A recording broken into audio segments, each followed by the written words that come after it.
Silence hung heavy in the mahogany library, broken only by the rhythmic, arrogant tapping of his leather shoes against the Persian rug. He stood examining a Renaissance tapestry, his broad shoulders practically eclipsing the dim light of the study. Emerson's patience finally snapped. As a professional antiquities appraiser, she refused to play hostage to a man whose custom Brioni suit couldn't mask the unmistakable aura of an apex predator. Turning her back to document the estate's inventory, she let a sharp, frustrated breath escape her lips. "Si sulu un sprofuni arrogante," she muttered quietly in her native Sicilian. Instantly, the tapping ceased. The atmosphere turned heavy and lethal. A deep, gravelly voice vibrated right behind her ear. "Say that again, but looking at me." The Upper East Side townhouse on East 73rd Street smelled of stale pipe, tobacco, floor wax, and secrets. It was a sprawling, Gilded Age relic that had belonged to the late Thomas Sterling, a billionaire whose legitimate real estate empire was rumored to be built on a foundation of illicit favors and dockside smuggling in the 1980s. Emerson Moretti, senior archivist and antiquities specialist for Kensington and Hayes, cared little about the dead man's morals. Her sole focus was the magnificent 17th-century Florentine writing desk sitting in the center of the late billionaire's study. Emerson adjusted her white cotton gloves, her eyes tracing the intricate marquetry of the desk. She was 28, possessing a sharp intellect and a rigid sense of order that kept her grounded. Raised in the chaotic, sun-drenched streets of Palermo before her mother abruptly moved them to Brooklyn when she was 12, Emerson had learned early on that structure was the only antidote to unpredictability. She was carefully cataloging a hidden drawer when the heavy oak doors of the study swung open without a knock. Emerson didn't look up immediately. "I told the executors I needed absolute silence until the preliminary assessment was completed. Please, wait in the parlor." "I don't wait in parlors, Miss Moretti," a voice replied. It was smooth, dark, and carried the faint, rhythmic cadence of an East Coast accent polished by wealth, but underscored by something inherently dangerous. Emerson finally turned. Standing in the doorway were two men. One was built like a heavyweight boxer, his eyes scanning the room with clinical detachment, but it was the man in the center who pulled the oxygen from the room, Niccolò D'Amato. Emerson didn't know his name yet, but she instantly recognized the breed. He possessed a terrifying stillness. He was tall, dressed in a charcoal bespoke suit that draped perfectly over a lean, muscular frame. His face was a study in aristocratic cruelty, high cheekbones, a sharp jawline, and eyes as black and impenetrable as obsidian. He wore a vintage Patek Philippe watch on his left wrist, and there was a faint, almost imperceptible scar cutting through the tailored line of his right eyebrow. He stepped into the room, waving a dismissive hand at his companion, who immediately stepped back and closed the door, leaving them alone. "Who are you?" Emerson demanded, her grip tightening on her clipboard. "This estate is sealed by order of the probate court. No one is allowed in here."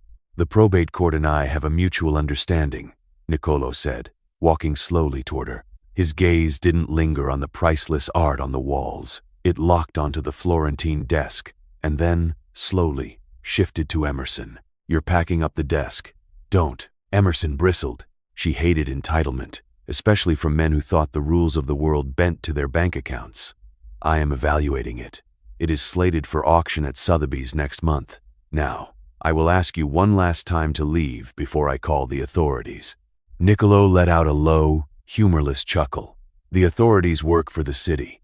The city works for the people who own the concrete. And my family owns the concrete, Miss Moretti." He stopped mere inches from the desk, his presence towering over her. "That desk belonged to my grandfather. Thomas Sterling stole it in 1993 to settle a debt that was completely fabricated. I am here to reclaim my property. I don't care if it belonged to the Pope." Emerson fired back, her heart beginning to hammer against her ribs, though she refused to let her voice tremble. "It is currently the legal property of the Sterling estate. You cannot just walk in here and take it." Niccolò tilted his head, studying her with a mix of mild amusement and cold calculation. "I think you severely misunderstand the reality of your situation. I am taking the desk. You can either step aside, or my associate outside can carefully move you aside." I prefer the former. It's less messy, and I detest ruining beautiful things. Emerson felt a flush of hot, primal anger. He was looking at her not as a professional, but as an obstacle, a minor annoyance he could swat away. The sheer arrogance radiating from him triggered a deeply buried, defensive reflex. It was the same reflex she used to survive the tough neighborhoods of her youth, a sudden flare of Sicilian fire she usually kept locked away behind her polite, academic facade. Turning her back to him to shield the clipboard and her trembling hands, she let out a sharp, frustrated exhale. "Si solo un sbruffone arrogante," she muttered under her breath in rapid, guttural Sicilian. "You're just an arrogant braggart." The tapping of his leather shoes against the floorboards ceased instantly. The silence in the room suddenly felt heavy, charged with a lethal voltage. Emerson froze. The air behind her seemed to drop 10 degrees. She smelled his cologne now, a heady, expensive blend of cedarwood, bergamot, and a faint, metallic trace of something that smelled unnervingly like gunpowder. A deep, gravelly voice vibrated right behind her ear. "Say that again, but looking at me." Emerson's breath caught in her throat. She turned around, slowly. Niccolo was so close she had to tilt her head up to meet his gaze. The amusement was gone from his black eyes, replaced by a dark, burning intensity that made her stomach plummet. "You understood me," she breathed, the realization chilling her.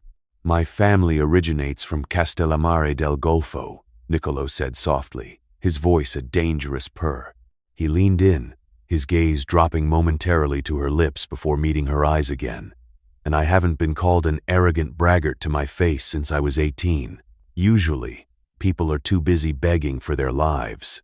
Emerson's mind raced. Castellammare del Golfo, the historical stronghold of the Sicilian Mafia. The puzzle pieces violently snapped together. She wasn't dealing with an entitled heir or a ruthless Wall Street executive.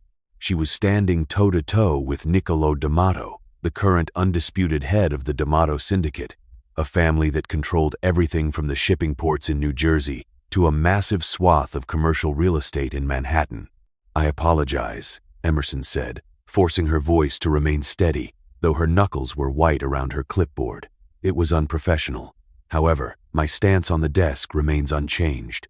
Niccolo's lips twitched, fighting a genuine smile. "Unbelievable. You figure out exactly what kind of monster is standing in front of you, and your first instinct is to double down on inventory management." "My job is my job, Mr. D'Amato."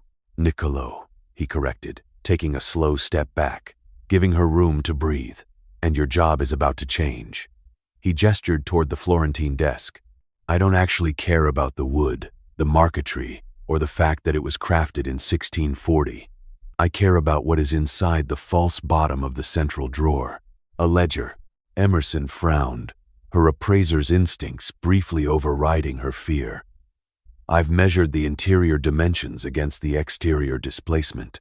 There is no false bottom." "There is," Niccolo said with absolute certainty. "It is sealed with a Renaissance puzzle lock mechanism. Thomas Sterling didn't know it was there. He just liked the desk as a trophy. But the man who built it designed it to hide secrets. My grandfather used it to hide his. If you know it's there, then take it and leave," Emerson said, wishing he would just go. "I would," Niccolo replied, slipping his hands into his pockets. "But the mechanism is delicate.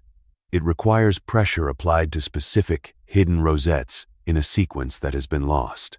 Forcing it with a crowbar will trigger an internal reservoir of acid that will destroy the paper inside. I need someone who understands 17th century Florentine craftsmanship to open it without destroying my family's legacy."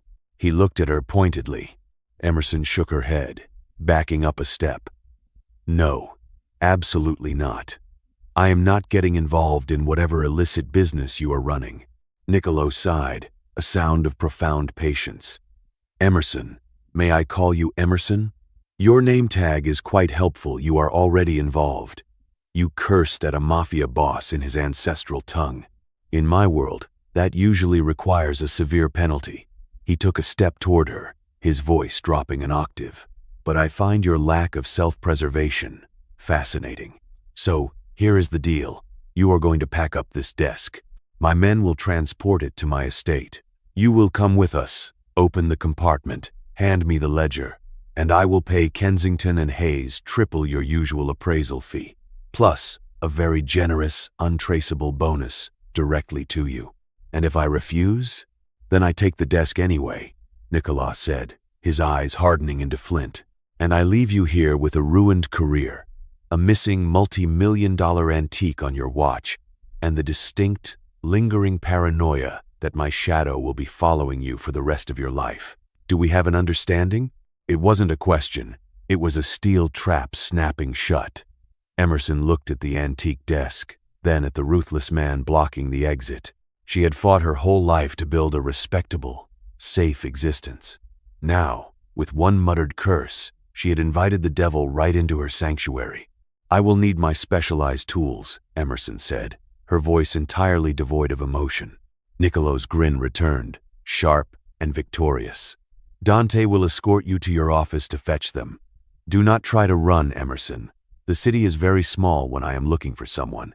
2 hours later, Emerson found herself sitting in the back of a bulletproof Maybach, staring out the tinted windows as the Manhattan skyline faded into the distance. Dante, the heavily muscled man from the study, sat in the front passenger seat, silent as a grave. Beside Emerson sat Niccolo. He was reading a leather-bound copy of Dante Alighieri's Inferno in original Italian, looking entirely too comfortable. You read poetry, Emerson remarked, unable to stop the words from spilling out. The absurdity of the situation was fraying her nerves. Niccolo didn't look up from the page. To understand the depths of hell, one must read the architectural plans. Emerson swallowed hard, turning her gaze back to the window. The car sped over the Queensboro Bridge, heading toward the sprawling wealth and isolated darkness of Long Island. The D'Amato estate in Oyster Bay was a fortress masquerading as a sprawling, 1920s Gatsby-esque mansion. Wrought iron gates swung open to reveal manicured lawns, ancient weeping willows, and a massive stone house overlooking the steely gray waters of the Long Island Sound. But Emerson didn't miss the security cameras hidden in the stonework, or the men in dark suits walking the perimeter with the distinct, stiff-armed gait of men carrying concealed weapons. She was escorted into a massive library that dwarfed Thomas Sterling's study. The walls were lined with first editions, the air smelled of rich leather and sea salt, and dominating the center of the room, already set up on heavy padded sawhorses, was the Florentine desk. Begin, Niccolo commanded, unbuttoning his suit jacket and pouring himself a glass of amber liquid from a crystal decanter. He offered her one, but she ignored it, opening her leather tool roll. For the next 3 hours, Emerson lost herself in the work. It was her coping mechanism. Under the intense, unwavering gaze of the mob boss, she used magnifying loupes, delicate silver probes, and her vast knowledge of Renaissance woodworking to trace the hidden seams of the desk. You have a very steady hand, Niccolo observed from a leather armchair.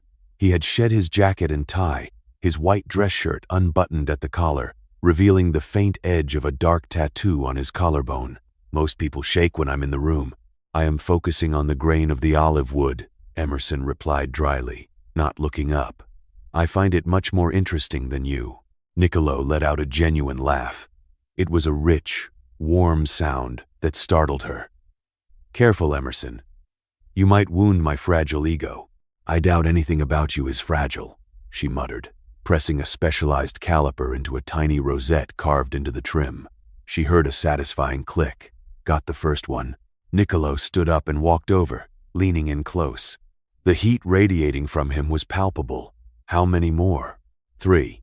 But they have to be depressed simultaneously while sliding the central panel, Emerson explained, acutely aware of his proximity. I need another pair of hands. Niccolo didn't hesitate. Show me. Emerson hesitated. Working alongside him required physical coordination.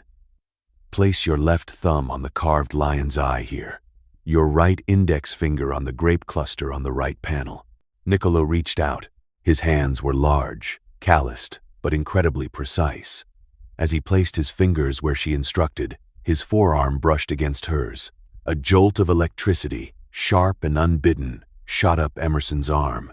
She inhaled sharply, looking up. Niccolo was already looking at her. The air between them suddenly felt thick, oxygen deprived. The cold predator had vanished, replaced by a man looking at a woman with intense, burning curiosity. "On my count," Emerson whispered, forcing her eyes back to the desk. 1, 2, 3, press. They pressed in unison. Emerson jammed her probe into the final seam and pulled. With a heavy, grinding sound of ancient wood and brass, the false bottom of the desk slid backward, revealing a dark, velvet-lined cavity. Inside rested a small, black leather ledger. Niccolo let out a breath, reaching in and pulling the book free. He flipped it open, his eyes scanning the faded ink. Emerson watched the transformation. The tension bled from his shoulders, replaced by a dark, vindicated satisfaction. "The Pendleton shipping routes," Niccolo murmured, more to himself than to her. "Sterling really did sell my grandfather out to the feds in '93. It's all here. The bribes, the exact dates." He closed the ledger, looking at Emerson. "You have no idea what you just gave me." "I gave you exactly what I was forced to," Emerson said, stepping back, eager to put distance between them. "I've fulfilled my end. I want to go home." Niccolo looked at her, his expression unreadable. He opened his mouth to speak, but the words were drowned out by the deafening, explosive sound of shattering glass. The massive bay window of the library exploded inward in a shower of deadly, glittering shards. "Down!" Niccolo roared. Before Emerson could comprehend the sound of the gunfire echoing across the lawn, Niccolo lunged at her. He hit her waist, tackling her to the thick Persian rug just as a second barrage of bullets chewed through the woodwork where she had been standing a second before. They hit the floor hard, Emerson gasping as the breath was knocked out of her. Niccolo covered her completely with his body, shielding her from the falling glass and splintering wood. The heavy thud of bullets, striking the ancient stone walls of the mansion, vibrated through the floorboards. "Stay perfectly still," Niccolo commanded, his voice deadly calm right against her ear. He drew a heavy, matte black Sig Sauer from a holster at his lower back in one fluid, terrifyingly practiced motion. "What is happening?" Emerson choked out, terror finally clawing through her composed facade. "A disagreement over territory," Niccolo gritted out, his eyes locked on the shattered window, his body a rigid shield over hers. "It seems Luca Moretti and the Calabrians decided to break the truce." Emerson lay trapped beneath him, the smell of gunpowder and his cedar cologne overpowering her senses. Her heart hammered wildly against his chest, their breathing synchronized in the terrifying chaos. She had wanted to avoid his world, but as shouts erupted from the hallway and Niccolo's grip tightened protectively around her waist, Emerson realized with absolute, horrifying certainty that she was already entirely pulled under. The war that began in the shattered library in Oyster Bay tested every boundary between Emerson and Niccolo. From the blood-stained streets of Brooklyn to the opulent boardrooms of Manhattan, Emerson proved she was not a fragile appraiser, but a formidable queen who could navigate the treacherous waters of the D'Amato Syndicate. Niccolo, the ruthless king, learned that true power lay not in fear, but in the unwavering loyalty of a woman who matched his fire. They dismantled the Calabrian threat together, their partnership forged in survival and solidified in undeniable, consuming passion. In the end, the ledger was burned, the past laid to rest, and Emerson stood by Niccolo's side, no longer a captive, but the undisputed matriarch of the family. She never stopped cursing at him in Sicilian, and he never stopped smiling when she did. The world dissolved into a chaotic symphony of violence. The library, just moments ago a sanctuary of silent history, was now a kill zone. Antique wood splintered into deadly shrapnel. Leather-bound first editions were shredded by high-caliber rounds, their pages fluttering through the air like snow stained with plaster dust. Emerson squeezed her eyes shut, her hands instinctively coming up to cover her head, but Niccolo's heavy, solid frame was already there, an impenetrable barrier between her and the onslaught. He smelled of adrenaline now, the sharp, metallic tang of it mixing with his expensive cologne. "Keep your head down," Niccolo barked, his voice cutting through the deafening roar of automatic gunfire. He shifted his weight, his right arm extending. Emerson opened her eyes just enough to see the terrifyingly calm expression on his face as he blindly fired 3 precise, deafening shots toward the shattered window. A heavy thud from the lawn outside signaled a hit. The incoming fire paused for a fraction of a second. Suddenly, the heavy oak doors of the library were kicked open. Dante burst into the room, flanked by 2 other men in tactical gear carrying matte black submachine guns. "Boss, suppressing fire, move," Dante roared, diving behind a overturned Chesterfield sofa and laying down a relentless barrage of bullets toward the breached window. Niccolo didn't hesitate. He grabbed Emerson by the collar of her silk blouse and the waistband of her skirt, practically lifting her off the Persian rug. "On your feet. Run. Now." Emerson's legs felt like lead, but pure, unadulterated terror propelled her forward. She scrambled toward the heavy mahogany doors, slipping slightly on a patch of slick hardwood. Niccolo caught her arm, his grip bruising but secure, dragging her out of the library and into the cavernous marble hallway. Alarms were blaring throughout the Oyster Bay estate, a harsh, rhythmic shrieking that set Emerson's teeth on edge. Security personnel were sprinting past them, their faces grim and focused. "The ledger," Emerson gasped, suddenly realizing her hands were empty. "You left the—" "I have it," Niccolo interrupted smoothly, tapping the breast pocket of his ruined Brioni jacket. Even in the midst of a siege, he possessed an infuriatingly cool detachment. He pulled her down a secondary, dimly lit corridor that smelled faintly of damp stone and wine. "Keep moving." They breached the outer gate, but they won't make it past the foyer. "Who are they?" Emerson demanded, struggling to keep up with his long, rapid strides. Her sensible heels were making it impossible. Without asking for permission, she paused, kicked them off, and continued running barefoot on the cold marble. Niccolo glanced down at her discarded shoes, a flicker of something akin to respect crossing his dark eyes. "Calabrians, a rival faction operating out of the Bronx and parts of Queens. We had a truce." "And they broke it over a desk?" she asked incredulously. "They broke it over what the desk represents," Niccolo corrected, stopping abruptly in front of a heavy iron door at the end of the hall. He keyed a 6-digit code into a digital keypad. "Power. Leverage. The man leading them is a parasite named Luca Moretti." Emerson froze. The blood drained entirely from her face, leaving her feeling lightheaded and sick. "What did you just say?" Niccolo pushed the heavy iron door open, revealing a concrete stairwell leading down into darkness. He turned back to look at her, his brow furrowing at her sudden pallor. "Luca Moretti. Why?" "My last name," Emerson whispered, her voice trembling. "My name is Emerson Moretti."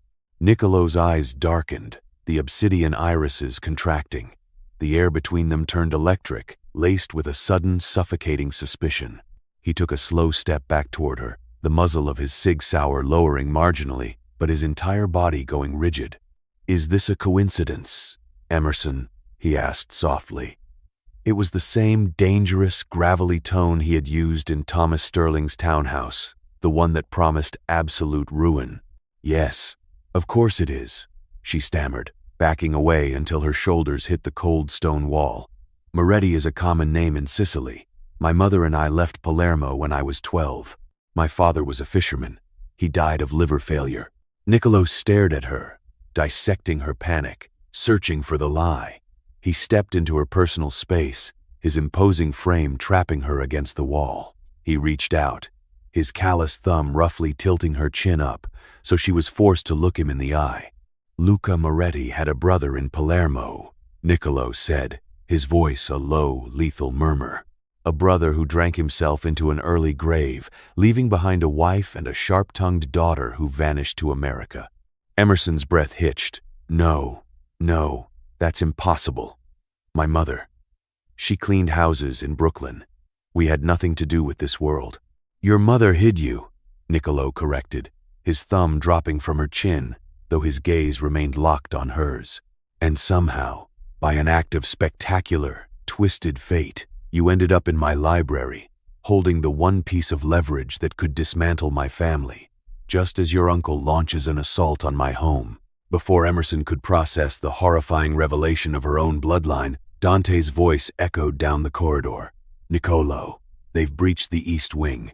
We need to go underground, now." Niccolo didn't break eye contact with Emerson. "We will finish this conversation. If I find out you are playing me, Emerson, a shared heritage will not save you." He grabbed her wrist and pulled her into the dark stairwell, plunging them both into the subterranean belly of the estate. The underground tunnel smelled of earth and exhaust fumes, eventually leading them to a reinforced garage where a fleet of black, armored SUVs waited. The ride into Manhattan was a blur of high-speed maneuvers and strained, suffocating silence. Emerson sat in the back of the Lincoln Navigator, her bare feet tucked under her, staring blankly at the dark privacy divider separating them from the driver. Her mind was reeling. Luca Moretti, a Mafia boss, her uncle, the mother who had raised her on strict rules and hard work, had been running from a nightmare Emerson hadn't even known existed. Beside her, Niccolo was silent. He had removed his ruined suit jacket and was rolling up the sleeve of his white dress shirt. Emerson's eyes flicked toward the movement and widened. A thick, dark stain of blood was spreading rapidly across the white cotton of his left bicep. "You're shot," Emerson said, the shock temporarily overriding her fear of him. Niccolo glanced at his arm with mild annoyance, as if the bullet wound were a spilled cup of coffee, grazed, flying glass, or a ricochet. It missed the artery. "You need a hospital. I need a drink," he countered dryly. "Hospitals ask questions. Questions lead to police reports, which lead to my enemies knowing exactly where I am." The SUV pulled into an underground parking structure beneath a sleek, modern high-rise in Tribeca. They took a private elevator that opened directly into a sprawling, minimalist penthouse. The floor-to-ceiling windows offered a panoramic, glittering view of the Hudson River and the city skyline. It was beautiful, sterile, and entirely untraceable, a ghost property owned by one of the D'Amato family's countless shell corporations, Aegis Holdings. "Sit," Niccolo ordered, pointing to a sprawling white leather sectional. Emerson remained standing, her arms crossed defensively. "I want to call my mother." "Your mother's phone is likely tapped by now," Niccolo said, walking toward a sleek wet bar and pouring 2 fingers of Macallan 25. He downed it in one swallow, wincing slightly as his injured arm shifted. "If Luca knows you were at the townhouse, he knows who you are. He knows you're with me. Why would he care?" Emerson cried out, frustration finally cracking her composure. "I don't know him. He doesn't know me." Niccolo walked over to her, his imposing presence immediately making the massive penthouse feel claustrophobic. "Because, Emerson, in our world, blood is currency. If he has you, he has leverage over me, considering you are currently the only person outside of my inner circle who knows what is in this ledger." He tapped his pocket. "Or, worse, he thinks you're already working for him, and when he finds out you aren't, you become a liability to his operation." Emerson sank onto the edge of the leather sofa, burying her face in her hands. The pristine, structured life she had painstakingly built, her degrees, her position at Kensington and Hayes, her quiet apartment in Park Slope, it was all gone, burned to the ground in the span of an afternoon. She heard the sound of running water, followed by a heavy sigh. She looked up. Niccolo had taken off his shirt entirely and was standing by the kitchen island, a first aid kit open in front of him. His torso was a landscape of lean, hard muscle, marred by several old, faded scars that told a violent history. The wound on his bicep was jagged and bleeding sluggishly. He was struggling to clean it one-handed with a piece of gauze. Emerson watched him for a moment. He was the devil. He was the reason she was in this mess. But as he hissed in pain, failing to reach the back of the laceration, her innate, annoying need to fix things took over. She stood up, walking quietly into the kitchen. "Stop. You're just pushing the dirt into the wound." Niccolo froze, looking at her over his shoulder. "I have it handled." "No, you don't," Emerson said, her professional, authoritative tone returning. She stepped up beside him, washing her hands thoroughly at the sink before taking the iodine-soaked gauze from his hand. "Sit on the stool." For a second, she thought he might refuse. His jaw clenched, his dark eyes studying her face for any sign of deception. Then, slowly, He sat on the chrome bar stool, placing himself at eye level with her chest. Emerson stepped between his spread knees to get a better angle on his arm. The proximity was overwhelming. The heat radiating from his bare skin, the scent of gunpowder and rich musk, the steady, heavy thud of his heartbeat. She forced her hands to remain perfectly steady as she cleaned the angry wound. "You aren't trembling anymore," Niccolo noted, his voice a low rumble that vibrated through her. He was watching her face intently, completely ignoring the sting of the iodine. "I prefer dealing with problems I can actually see and fix," Emerson replied, dabbing the wound carefully. Splintered wood, torn canvas, bleeding Mafia bosses. A slow, wicked grin spread across Niccolo's face. It was the same predatory smile he had given her in the library right before he cornered her. "You have a very sharp tongue, Emerson Moretti. It's going to get you into trouble." "It already has," she muttered, applying a thick gauze pad and taping it down with surgical precision. She stepped back, immediately breaking the physical connection. "It's clean. It needs stitches, but this will hold until you can get one of your underground doctors." Niccolo stood up, suddenly towering over her again. The playful amusement vanished, replaced by the calculating coldness of a wartime consigliere. "Thank you. Now, it is time for you to tell me exactly everything your mother ever told you about your father, because right now, the only thing keeping you breathing in this room is my belief that you are an innocent bystander." Emerson swallowed hard, looking up into eyes that held absolutely no mercy. The luxurious penthouse felt less like a sanctuary and more like a beautifully gilded cage. "My father," Emerson began, her voice barely a whisper in the vast, quiet room, "was a ghost. And it seems he left me to inherit his demons." The silence in the Tribeca penthouse was absolute, broken only by the distant, muted hum of Manhattan traffic far below. Emerson sat rigidly on the white leather sofa, her hands clasped so tightly her knuckles were translucent. The adrenaline of the Oyster Bay shootout was finally receding, leaving behind a cold, hollow dread. Niccolo stood by the floor-to-ceiling windows, the city lights painting harsh, geometric shadows across his bare back. The bandage on his arm was a stark white contrast to his olive skin. He hadn't spoken since she mentioned her father. He was processing the information with the chilling, calculating speed of a man who survived by always being 3 steps ahead. "His name was Salvatore," Emerson said, her voice finally breaking the stillness. It sounded small in the cavernous room. "Salvatore Moretti. He was a fisherman in Palermo. He drank too much. He died of liver failure in a hospital in Bensonhurst when I was 14. My mother, Rosa, buried him in a cheap plot in Queens. That is the sum total of the man who raised me." Niccolo slowly turned around. He picked up his Baccarat crystal glass from the kitchen island, taking a deliberate sip of the Macallan before walking toward her. He didn't sit. He stood over her, his dark eyes entirely devoid of the warmth she had briefly seen while she patched his arm. "Salvatore the Ghost Moretti," Niccolo said quietly. The name sounded like a death sentence on his tongue. "He didn't die of liver failure, Emerson, and he certainly wasn't a fisherman." Emerson looked up, her heart giving a painful thud. "I saw his medical records." "You saw what your mother wanted you to see," Niccolo corrected, his voice entirely devoid of pity. "Your father was the underboss of the Moretti syndicate. He was the quiet one, the strategist. His brother, your uncle Luca, was the muscle. In 2010, the Commission, the governing body of the 5 families, ordered a restructuring of the Brooklyn territories. Salvatore opposed it. Luca didn't." Niccolo set his glass down on the glass coffee table with a sharp clink. He leaned over, resting his hands on the arms of the sofa, trapping Emerson in his shadow. The scent of him, danger, expensive scotch, and raw masculinity was intoxicating and terrifying. "Your father wasn't sick, Emerson," Niccolo murmured, his face inches from hers. "He was poisoned. A slow-acting thallium derivative slipped into his espresso over the course of a month by a trusted lieutenant. A lieutenant who answered directly to Luca." Emerson stopped breathing. The pristine penthouse spun violently, the narrative of her entire life. The struggling immigrant mother, the tragic, flawed father, was disintegrating into ash. Luca killed his own brother? Power does not tolerate siblings, Niccolo stated flatly.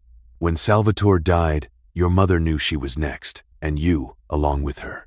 She fled. She changed your social security numbers, buried herself in domestic work in a neighborhood controlled by the Russian mob where the Italians rarely ventured, and erased your history. Why are you telling me this? Emerson whispered, a tear finally escaping and tracing a hot path down her cheek. She angrily wiped it away. She would not cry in front of him. Niccolo's expression softened, just a fraction. He reached out, his thumb catching a second tear she had missed. His touch was shockingly gentle for a man capable of such violence. Because you need to understand the board you are playing on, Emerson. You are not a pawn in this war anymore. To the traditionalists in the Moretti family, the old guard who despise Luca's brutal, sloppy reign, you are Salvatore's rightful heir. You are the queen. Emerson let out a bitter, humorless laugh, pushing his hand away. I am an antiquities appraiser. I authenticate 17th century marquetry. I don't run a mafia family. You don't have to, Nicolas said, his gaze dropping to her lips before snapping back to her eyes, dark and intense. But Luca knows that as long as you draw breath, his claim to the throne is contested. The attack on my estate today, he wasn't just coming for the ledger. He was coming for you. He must have learned Kensington and Hayes sent you. He timed the hit perfectly. Panic, cold and sharp, seized Emerson's chest. My mother. If Luca knows who I am, he knows where she is. She scrambled to her feet, nearly colliding with Niccolo's solid chest. I have to call her. I have to get her out of Brooklyn. Niccolo caught her by the shoulders, his grip firm. My men are already en route to Bensonhurst. Dante dispatched a team the moment we crossed the Queensboro Bridge. If she is there, they will secure her. I don't trust your men, Emerson yelled, thrashing against his hold. The Sicilian temper she kept so carefully buried erupted. I don't trust you. You dragged me into this. Niccolo didn't flinch. He absorbed her anger, his hands sliding down her arms to grip her wrists, pulling her flush against his bare chest. The sudden, intense physical contact shocked the fight out of her. She looked up, her breath hitching at the raw, undisguised hunger in his eyes. I dragged you into the library, Emerson, Niccolo said, his voice dropping to a gravelly whisper that sent shivers down her spine. Fate dragged you into my life, and right now, I am the only thing standing between you and a man who murdered his own brother. You will trust me, because you have absolutely no other choice. For a long moment, they stood locked together in the center of the room. Emerson could feel the heavy, erratic beat of his heart against her palms. She hated him for being right. She hated the dark, dangerous world he represented. But most of all, she hated that when he looked at her like she was the only thing that mattered, she didn't want him to let go. Morning broke over Manhattan in a wash of pale gray light, illuminating the sterile perfection of the Tribeca penthouse. Emerson hadn't slept. She had spent the night curled in an armchair, wrapped in a cashmere Loro Piana throw Niccolo had tossed her, watching the mob boss work. Niccolo had transformed the dining room into a war room. He had showered, dressed in a fresh pair of dark trousers and a black Henley shirt that stretched taut over his broad shoulders, completely ignoring the fresh stitches in his arm. He spent hours on burner phones, speaking in rapid, hushed Italian, mobilizing a small army across the 5 boroughs. At 7 a.m., the private elevator chimed. Dante stepped out, carrying 2 heavy canvas duffel bags and a flat cardboard box that smelled heavenly of roasted garlic and fresh espresso. Status, Niccolo demanded, not looking up from the Florentine ledger he had spread open on the dining table under a high-intensity lamp. Dante set the food down, his face a mask of grim professionalism. The Oyster Bay cleanup is handled. The local police chief in Nassau County accepted the donation to the Widows Fund. The official report will cite a gas main explosion in the East Wing. As for Brooklyn, he hesitated, glancing at Emerson. Emerson stood up instantly, the cashmere blanket falling to the floor. My mother. Did you find her? The house in Bensonhurst was empty, Miss Moretti, Dante said heavily. Emerson's knees buckled. Niccolo was across the room in a second, catching her by the elbow and easing her into a dining chair. "Was there a struggle, Dante?" he asked, his voice deadly calm. "No, boss," Dante replied. "No signs of forced entry. No blood. The closets were half empty. It looked like she packed a bag and walked out. But—" Dante pulled a small, sealed plastic evidence bag from his pocket and placed it on the table. "My men found this pinned to the inside of the front door. It was meant to be seen by whoever came looking." Emerson leaned forward. Inside the bag was a simple, faded Polaroid photograph of a younger Emerson and her mother standing in front of the Palermo Cathedral. Written across the bottom in sharp black ink was a sequence of numbers. 40.7128 degrees north, 74.0060 degrees west, La Volpe. Niccolo frowned, studying the coordinates. Lower Manhattan. But La Volpe? The Fox? Emerson stared at the handwriting. Her mother's elegant, cursive script. A memory, long buried beneath years of Brooklyn normalcy, suddenly sparked in her mind. "It's not just a location," Emerson said, her voice filled with sudden, piercing clarity. She reached out, tracing the plastic over the word. "When I was a little girl in Sicily, my father used to have men come to the house late at night. My mother would lock me in my room, but to keep me quiet, she would teach me games, puzzles, ciphers." Niccolo's eyes narrowed, shifting his gaze from the photo to Emerson. "What kind of ciphers?" "Old ones. Monalphabetic substitutions based on family dialects," Emerson said, standing up and pulling the Florentine ledger toward her. She looked at the columns of numbers and dates Thomas Sterling had recorded. "My mother didn't just clean houses, Nicola. If my father was the strategist, my mother was his archivist. She handled the books. She knew the codes." Niccolo looked at the ledger, then back at Emerson, a slow realization dawning on his face. "Are you telling me your mother, Rosa, was the one who encrypted the Moretti Syndicate's financial records?" "Yes," Emerson breathed, her eyes darting across the pages of Sterling's ledger. "And this ledger. Sterling didn't just write down his bribes to your grandfather. He copied the encryption style of the men he was dealing with to hide the real payouts. He used my mother's cipher." She grabbed a pen and a notepad from the table.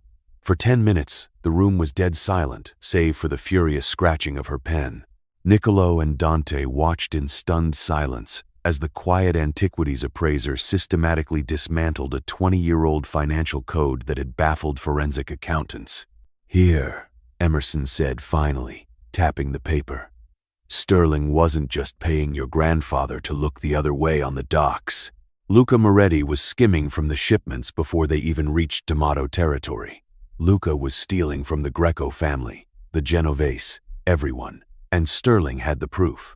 If this ledger goes public to the commission, Luca won't just lose a war with you, Niccolo. The other families will flay him alive." Niccolo stared at the decoded numbers, a dark, predatory smile slowly spreading across his face. It was the smile of a man who had just been handed the sword to execute his enemy, Checkmate. He looked at Emerson, his admiration completely unfiltered. "You are magnificent," he murmured, stepping close enough that she could feel the heat radiating off him.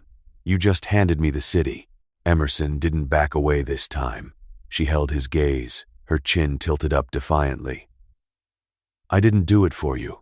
I did it because La Volpe means my mother isn't running from Luca. She's hunting him, and she left those coordinates to tell us where she's going." Before Niccolo could respond, the penthouse's advanced security system emitted a sharp, high-pitched wail. The heavy steel doors of the private elevator engaged their magnetic locks with a loud clack. Dante drew his weapon instantly, stepping in front of the elevator doors. "Proximity breach in the subterranean garage," Dante reported, checking a tablet on the wall. 3 black SUVs just bypassed the Aegis Holdings security gate, heavily armed. They bypassed the camera loop. Niccolo's expression hardened into granite. He drew his own weapon, stepping smoothly in front of Emerson, shielding her with his body. He looked at Dante. "No one knows about this property except my inner circle," Niccolo said softly, the betrayal heavy in the room. "We have a rat, Dante, and the rats just brought the wolves to our door." The heavy, reinforced steel doors of the private elevator shuddered under the impact of a localized breaching charge. The explosive shockwave blew out the nearest floor-to-ceiling windows, sending a waterfall of shattered tempered glass cascading down the side of the Tribeca high-rise. The cold morning air whipped into the penthouse, scattering Thomas Sterling's decrypted ledger across the mahogany dining table. Niccolo didn't blink. He pulled Emerson behind the solid marble monolith of the kitchen island, his body pressing her firmly against the cool stone. He checked the magazine of his Sig Sauer with a sharp, metallic click, his breathing perfectly controlled. Dante took a defensive position behind a thick concrete structural pillar, leveling a Heckler & Koch MP5 toward the ruined elevator bank. They used a shaped C4 charge, Dante called out over the howling wind. Only someone with access to Aegis Holdings' architectural blueprints would know exactly where to place it without dropping the elevator car into the shaft. "Silvio," Niccolo said, his voice a lethal, vibrating growl. Emerson looked up at him, her heart hammering against her ribs like a trapped bird. "Who is Silvio?" "My consigliere. My right hand," Niccolo replied, his dark eyes fixed on the settling smoke. The betrayal didn't register as shock on his face. It registered as pure, terrifying wrath. "He brokered the original truce with your Uncle Luca. It seems he decided a hostile takeover was more profitable than peace." Through the haze of plaster dust, 3 figures stepped into the destroyed foyer. 2 were heavy-set enforcers carrying tactical shotguns. The third man, dressed impeccably in a tailored Brioni suit much like Niccolo's, stepped forward, casually dusting debris from his lapel. "Niccolo," Silvio called out, his voice echoing in the vast, ruined space. "Don't make this messy. The building's acoustic dampeners will only muffle the gunfire for so long before the NYPD gets curious. Step out." Niccolo's grip on Emerson's arm tightened briefly, a silent, reassuring anchor before he stood up, keeping the kitchen island between himself and the assassins. He kept his weapon aimed squarely at Silvio's chest.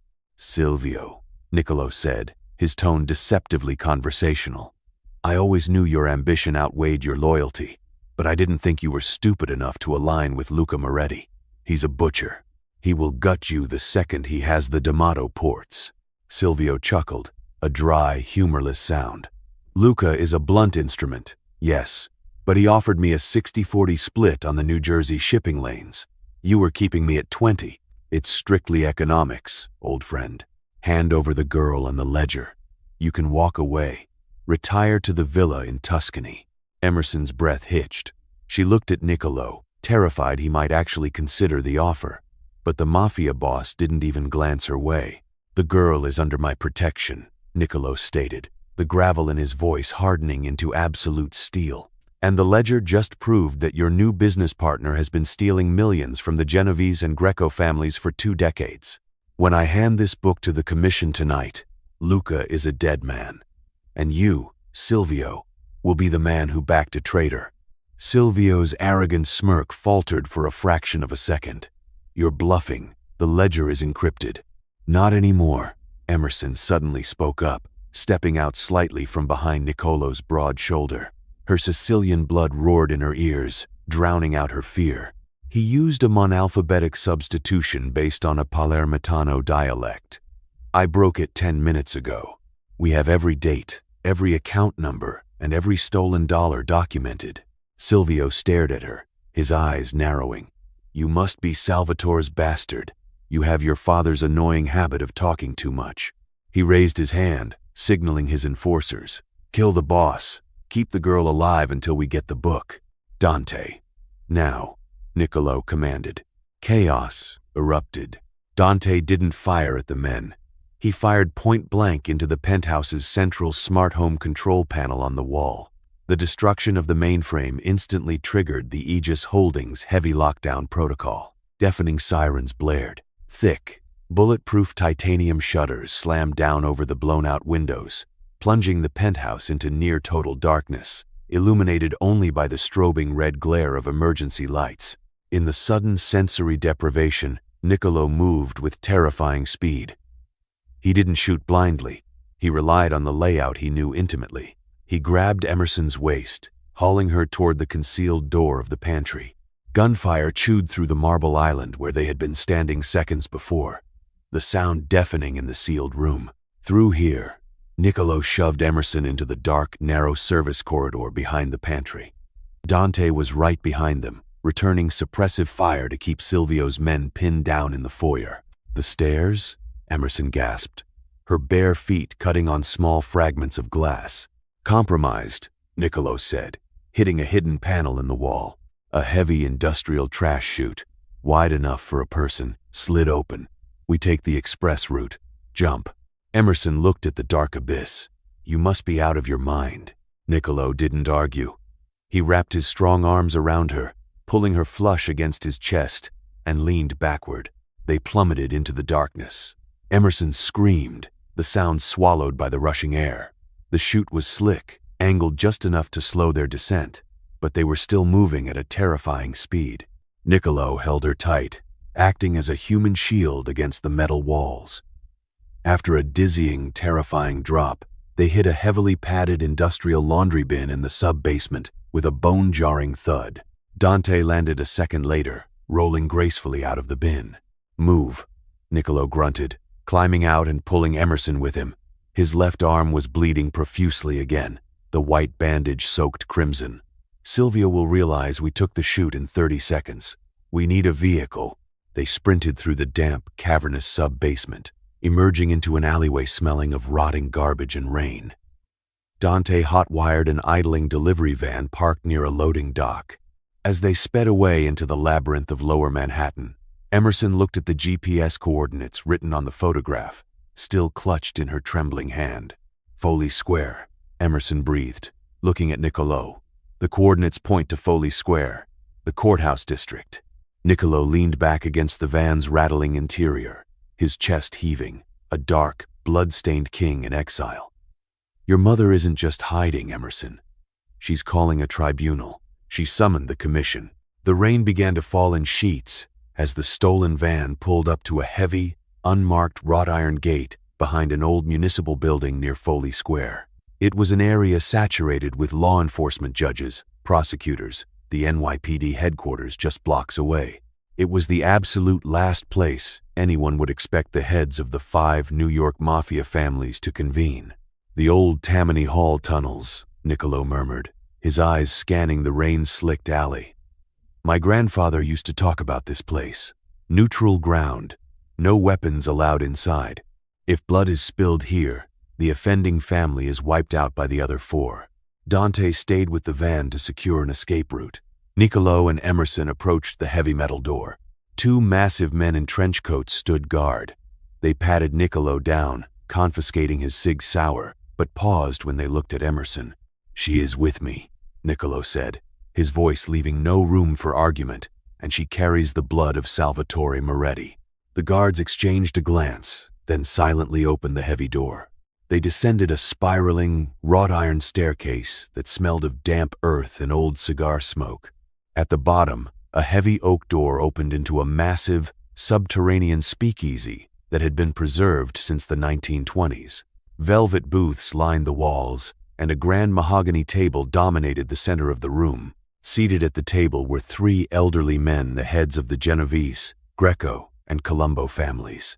Men who controlled billions of dollars and thousands of lives. But Emerson's eyes bypassed them entirely. Standing at the head of the table, dressed in a sharp, tailored black suit that looked completely foreign on her, was Rosa Moretti. She didn't look like the tired woman who cleaned houses in Brooklyn. Her posture was ramrod straight, her graying hair pulled back into a severe twist, her eyes burning with an intense, calculating fire. "Mama," Emerson whispered, the word catching in her throat. Rosa's eyes snapped to Emerson. A flicker of maternal relief washed over her stern features, but she quickly masked it. "You survived the wolves, Mia Piccolina. And you brought the D'Amato boy." Before Emerson could run to her, the heavy doors at the opposite end of the room violently swung open. Luca Moretti strode in, flanked by Silvio and 3 other capos. Luca was a massive, bullish man with a thick neck and a face scarred by decades of street brawls. He radiated crude, unrefined violence. "What is this?" Luca roared, his eyes darting around the room, finally landing on Rosa. "You? A dead man's widow calls a commission meeting? I should have buried you next to my weak brother." The head of the Greco family, an ancient man with a raspy voice, raised a hand. "Silence, Luca." Rosa called this meeting under the right of the usurper. "She claims you stole the throne. She's a crazy woman," Luca spat, taking a menacing step forward. Niccolo stepped smoothly in front of Emerson, blocking Luca's path. "She isn't crazy, Luca. She's an accountant, and she knows exactly how much you stole from the men sitting at this table." Luca froze, his eyes locking onto Niccolo. "You have no proof, D'Amato. That ledger is gibberish." Emerson stepped out from behind Niccolo. The fear that had paralyzed her all day evaporated, replaced by a cold, righteous fury. This man had murdered her father. He had stolen her life. She walked forward, slamming Thomas Sterling's ledger onto the mahogany table. Next to it, she placed the notepad with her translated ciphers. "It's a Palermitano dialect substitution," Emerson said, her voice ringing out clear and strong in the cavernous room. She looked directly at the heads of the commission. "My father designed the code. My mother kept the books, and I just translated it. 20 years ago, Luca Moretti conspired with Thomas Sterling. He siphoned 20% off every shipping container belonging to the Greco and Genovese families, funneling the money through Aegis Holdings shell accounts." The room went deathly silent. The three dons leaned forward, their eyes scanning the translated pages. The atmosphere shifted from tense to completely lethal. "You little bitch," Luca snarled, lunging toward Emerson. He didn't make it 2 steps. Niccolo moved with terrifying, fluid violence. He grabbed Luca by the lapels of his suit, utilizing his forward momentum, and slammed the massive man face first into the solid mahogany table with a sickening crack. Silvio reached for a concealed weapon, violating the sacred rule of the neutral ground, but Rosa Moretti was faster. From the folds of her tailored suit, she produced a small, silver derringer and leveled it directly at Silvio's forehead. "Try it, traitor," Rosa hissed. The head of the Genovese family looked up from the ledger, his face a mask of cold fury. He looked at the bleeding, groaning Luca, then at Silvio. "The proof is absolute," the old don rasped. "Luca Moretti, you have stolen from the commission. You murdered a made man and your brother, Salvatore. The penalty is death. The Moretti family assets are frozen until a new head is appointed." He looked at Emerson, then at Niccolo. It seems the D'Amato family has formed a powerful new alliance. Niccolo stood over the broken body of Luca Moretti. He looked at the dons, then turned his gaze entirely to Emerson. His dark eyes were ablaze with a terrifying mix of pride, possessiveness, and unfiltered desire. "There is no alliance," Niccolo said softly, his voice echoing in the quiet room. He reached out, taking Emerson's hand, lacing his fingers through hers. "There is only a unification. Emerson Moretti is the rightful heir to her father's throne, and she is mine." Emerson didn't pull away. She squeezed his hand, the warmth of his skin grounding her. She looked at her mother, who gave a slow, approving nod, then down at her uncle, groveling on the floor. She had walked into a townhouse as an appraiser, and walked out of a subterranean vault as a queen. "See," Emerson whispered in Sicilian, looking up into Niccolo's dark, consuming eyes. "Sono tua, e tu sei mio." I am yours, and you are mine. Niccolo grinned, a predatory, victorious smile. The war was over. The reign had just begun. The war that began in the shattered library in Oyster Bay tested every boundary between Emerson and Niccolo. From the blood-stained streets of Brooklyn to the opulent boardrooms of Manhattan, Emerson proved she was not a fragile appraiser, but a formidable queen who could navigate the treacherous waters of the syndicate. Niccolo, the ruthless king, learned that true power lay not in fear, but in the unwavering loyalty of a woman who matched his fire. Together, they dismantled the Calabrian threat, their partnership forged in survival and solidified in undeniable, consuming passion. In the end, the ledger was burned, the past laid to rest, and Emerson stood by Niccolo's side, no longer a captive, but the undisputed matriarch of their unified empire. She never stopped cursing at him in Sicilian, and he never stopped grinning when she did. They ruled the city, completely and eternally intertwined,